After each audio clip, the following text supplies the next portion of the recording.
Hey friends, today we are going to make pickled beets. I love to put pickled beets on my salad, but when I stopped eating sugar, I was having a hard time finding a recipe that would work for me.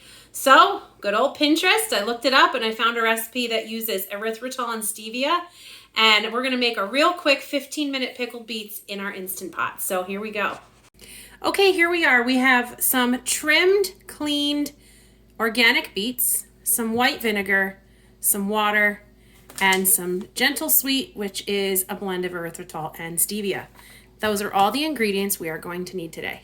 Okay, so I've chopped the other beets, but I just wanted to show you what I'm doing here. You always want to find a flat surface to put your vegetable down on your cutting board so it's not rolling around on you. Imagine trying to cut this like that.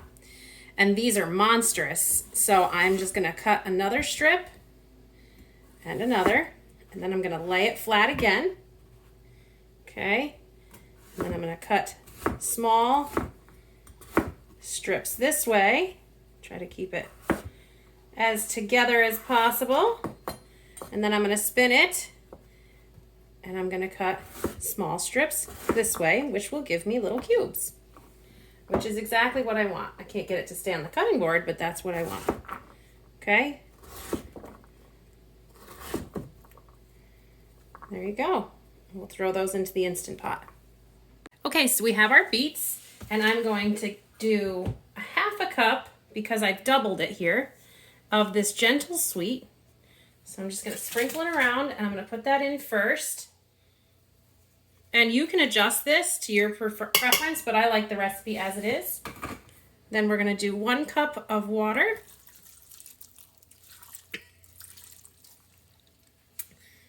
The sugar is very powdery, the sweetener, and it's got me in the throat a little bit. So we did 1 cup of water, and we're going to do our 1 cup of distilled vinegar.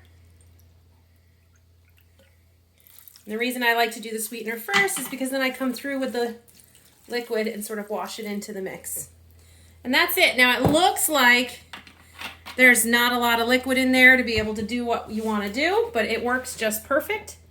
So we're going to plug this in. We're going to put our top on. We want to make sure that we move it to sealed, which is this little guy here. Okay. Okay, here's our Instant Pot. We are going to pressure cook, and then we are going to move this down to just 15 minutes. That's all we're going to need for this to be done, which is really exciting because pickled beets usually take a long time to pickle. So now we just move this to 15. Stop, and the Instant Pot will turn on itself, and we'll come back when they're done. Yay, our beets are done. Here are our pickled beets, and we will take those right out and put them into a container, and they will be done.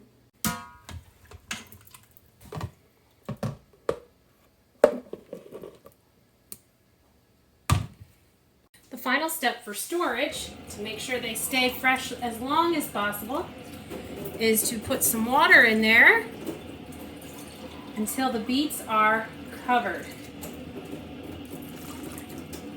These beets will last in the fridge for quite a while. So I've never actually figured out how long, but I've had them in there for quite a while, weeks, and been fine. So there you go. You put the lid on, store them away, and you've got beets.